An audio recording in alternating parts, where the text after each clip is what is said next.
সরকারের পদত্যাগটা কেন চাইছেন? আজকে তার পদত্যাগের জন্য আমরা দাঁড়িয়েছি, যত হত্যাকাণ্ড হয়েছে, যত গণহত্যা হয়েছে, আমাদের ভাই বোনরা মরছে, সবকিছু তার নির্দেশেই হয়েছে। পুলিশ হচ্ছে সরকারের চামচা। কিছুই বলা যাবে না, এটা কোথাকার আইন? কে বিচার করবে? কাদের কাছে বিচার চাওয়ার দিন আছে নাকি? মেয়াদ লাগতেছে, ঘুমাইতে পারতেছি না, খাইতে পারতেছি না, রাস্তায় বাইরে হলে কি স্টুডেন্ট পরিচয় দেওয়া যাবে না? What the hell? তুমি আমি আমরা এখন আলাদা না, আমরা এখন বাংলাদেশের মানুষ। আমরা কথা বলবো মাথা উঁচু করে, আমাদের কথা আমাদেরকে বলতে হবে, আমাদের অধিকার মতো আমরা কথা বলবো। That's it. এখানে এত এক্সট্রা কথা কোনো কিছুর মধ্যে নাই। আর বিচার চাই এর মধ্যে আমরা নেই। কারা করবে বিচার? কে বিচার করবে? কাদের কাছে বিচার? হ্যালো গাইস, কেমন আছেন সবাই? আশা করি সবাই অনেক অনেক ভালো আছেন। বরাবরের মতো আমাদের নতুন আরেকটি ভিডিওতে আপনাকে স্বাগতম। আজকের ভিডিওতে আপনারা দেখবেন বর্তমান বাংলাদেশের এই মর্মান্তিক পরিস্থিতি, কোটা আন্দোলনকে ঘিরে আমার শিক্ষার্থী ভাই বোনদের কিছু সাহসী গর্জন বা সংলাপ, যে প্রতিবাদী গর্জনের ভাষা শুনলে আপনার গায়ের লোম দাঁড়িয়ে যাবে, এবং আমার ভাই বোনদের কষ্টের সেই সব আহাজারি চিৎকারগুলো দেখলে আপনারা পাথর হৃদয় নরম হয়ে অজস্রে কান্না করে দিবেন। আমাদের বাবাকে খুঁজে পাই না, 3-4 ঘন্টা পর আমরা এখান থেকে ওখানে যাই, ওখান থেকে এখানে যাই, অনেক ঘোরাঘুরি পর বাবাকে একটু খুঁজে পাই না। অনেকে বলতেছে মর্গে যান। আমরা বলতেছি আমার বাবা তো পিঠে গুলি লাগছে, মর্গে কেন যাবো? আমরা মর্গে যাবো না। এরপর আমরা মর্গের অনেক চেষ্টা করে মর্গে ঢুকে দেখি আমার বাবার নিথর লাশ পড়ে আছে মর্গের ভেতরে। আমরা মেয়ে মানুষ থাইকো না, ছেলেরা করতেছে, তোমরা যাও।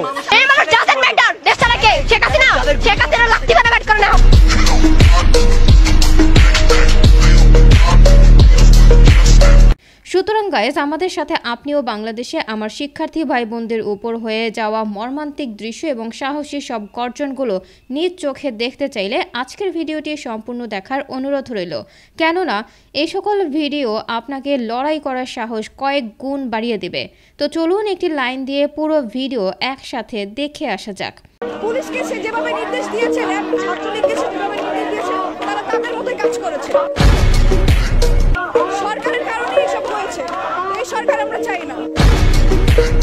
যদি আমাদের এই সরকার পদত্যাগ করে, তাহলেই আমরা আসলে স্বাধীন নাগরিক হতে পারবো। আমরা এখনো এই দেশে স্বাধীন না। স্বাধীনতা শুধু 1971 সালে এসেছে শেখ পরিবারের জন্য, আমাদের জন্য না। এবার বুঝলেন তো, খারাপ মানুষের খারাপ সময় দরকার হয়। যাদের এতদিন আমরা টিকটকারি বলে হাসি ঠাট্টা করতাম, তারাই আজ বিপদে আমাদের পাশে সাহসী গর্জন দিচ্ছে। পানি লাগবে?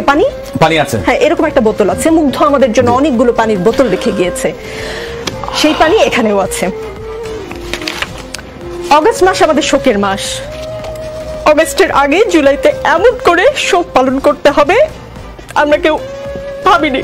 মানুষ প্রতিবাদের ভাষা হারিয়ে ফেলেছে, তাই এজন্যই চোখে পানি চলে আসছে।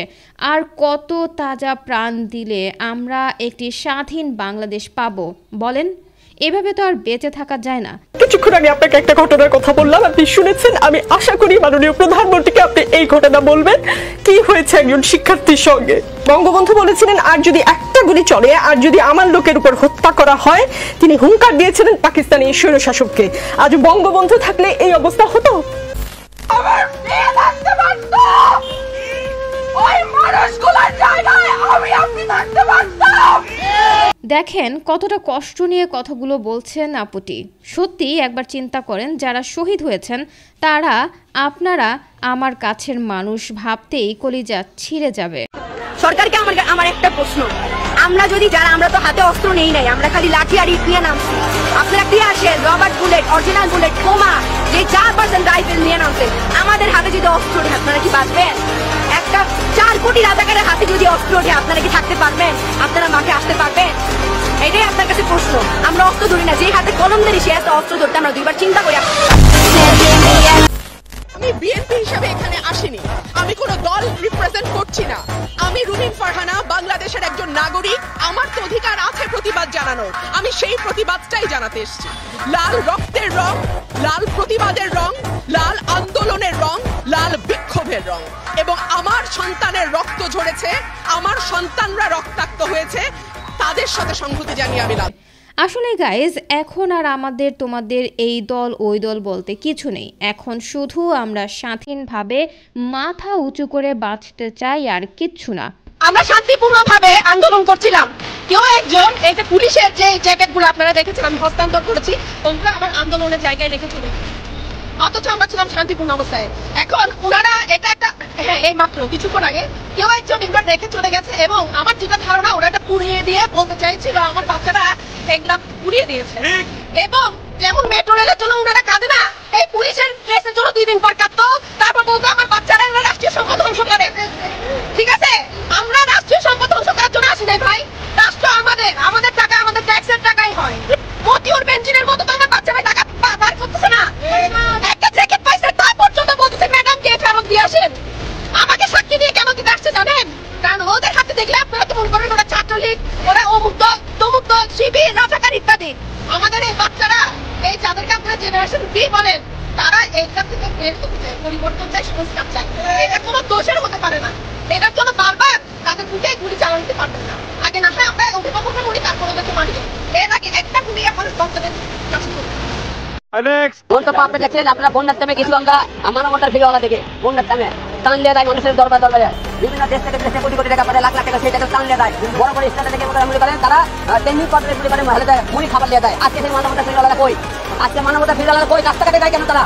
যারা মানবতার ফিরিওয়ালা তারা কই? তারা রাস্তা আসতে বলে। হিরো আলমকে নিয়ে ট্রল করা হলেও দিন শেষে সেই কিন্তু এখন প্রতিবাদী হয়ে উঠছে। কিন্তু মানবতার ফেরিওয়ালা নামে কিছু সেলিব্রিটি এখনো বন্যার টাকা তোলার জন্য হাতে চুরি পরে বসে আছে। নিঃসন্দেহে তুই ঠিক কথা বলেছিস। আমার উপর আপনাদের যে বিশ্বাস ছিল অনেকে তাও চলে গেছে, আমি জানি। আমি সমাজের ছোটখাটো কাজ করি, সমাজের ছোটখাটো কাজের মধ্যেই আমি থাকতে চাই, আমার বন্যার কাজেই আমি থাকতে চাই। তবে যেহেতু আপনারা আজকে আমার থেকে শুনতে চেয়েছেন, পরিষ্কার ভাবে ছাত্রছাত্রীরা আমাকে একদম কি বলবো, আমাকে কি ভাষায় কথা বলেছে।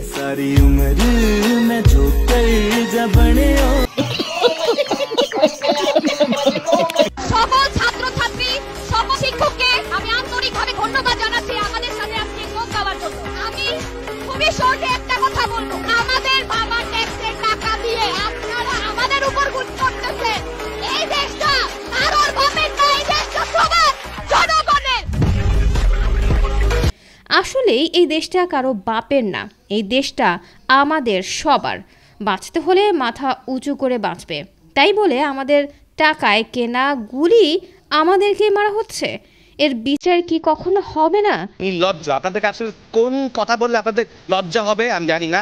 আর মায়া কান্না, আমরা যে সেক্টরে কাজ করি, আমরা ক্যামেরার সামনে কাজ করি, কোনটা সত্যিকারের কান্না? আমরা মিথ্যাকে সত্যি বলেই অ্যাক্টিং করি, রাইট? আমরা বুঝি কোনটা অ্যাক্টিং, জনগণ এখন বুঝে। এই জেনারেশনে অনেক গাড়ি কাজ করেছেন না, এরা কিছুই পারে না, এরা মাদকাসক্ত, এরা সারাদিন অনলাইনে থাকি, দেখিয়ে দিয়েছে। তো লজ্জা লাগা উচিত।